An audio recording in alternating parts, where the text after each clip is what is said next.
Sauteing onions is one of the basic foundations of cooking, so I'm going to show you the techniques and tips that I use to make perfect sauteed onions. Let's get to it.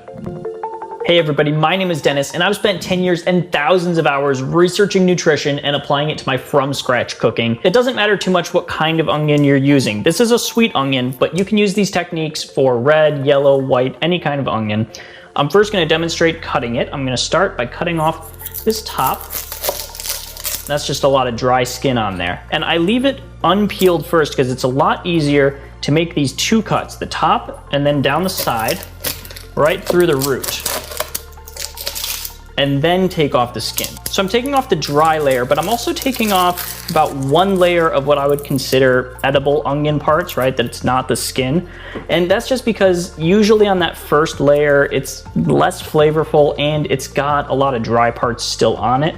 So it's just more pleasant if you take it off. There's two different ways that I like cutting onions for sauteing. If I want big onion pieces, I'm just gonna take this whole thing here and using my knuckles as a guide for the knife and holding it in place with my fingertips, I'm just gonna make little slices.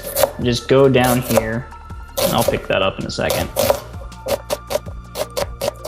And once you get to the end, it gets a little bit more difficult to make those last couple slices. You can discard this if you want, but I like to kind of put my fingers right on the root there and then carefully cut the last little bits, turn it over, and cut two more right there. So now we've used up that entire onion. So now we got these little strings or rainbows of onions, right? Then we can cook those and that'll be kind of bigger pieces of onion. But if I want smaller onions, I'm gonna use a slightly different technique. So I'm gonna flip this over so I have room to work. Instead of just slicing right away, I'm gonna actually make a couple cuts down this way. So this is the bottom and this is the top of the onion. You can actually see a little bit better here. I'm going about maybe 90% of the way down. Just make a couple cuts this way.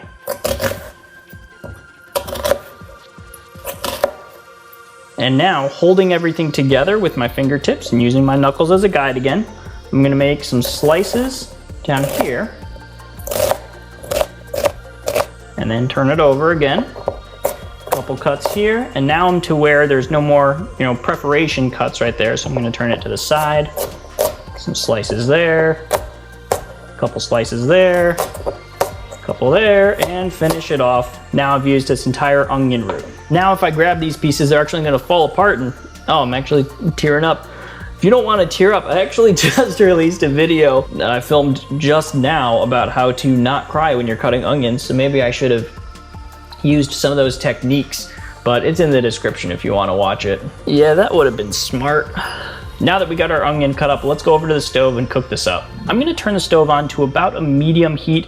And I know my stove runs a little cool, so I'm gonna put it at maybe 6 or 7. I'm adding some bacon fat to the pan. I'll also use butter sometimes, and these two create the best flavor for onions. Once that fat is melted, I'm just gonna dump these onions in here, and I'll do the big ones and the small ones together. Normally, I just do one size of onions so that they cook more evenly, but because I've got both types, I'm gonna do those instead. I'm using a wooden spoon to kind of break those onions up so that they cook more evenly. A lid is optional, but you might find that it helps the onions cook a little bit faster. The onions have only been cooking for a couple minutes, and you can start to see that they look a little bit softer. So now is when I'm gonna add the salt. Just put a few pinches of salt throughout the onions, and we're doing it early in the cooking process so that the salt really has time to permeate the onions and evenly flavor them. Every couple minutes, mix the onions so that they cook evenly and they don't burn. And also when you do, make sure that there's enough fat on the bottom. This actually looks a little bit dry, so I'm gonna add just a touch more. Having enough fat is essential to making sure the onions caramelize nicely without burning. Continue mixing the onions every couple minutes until they look translucent.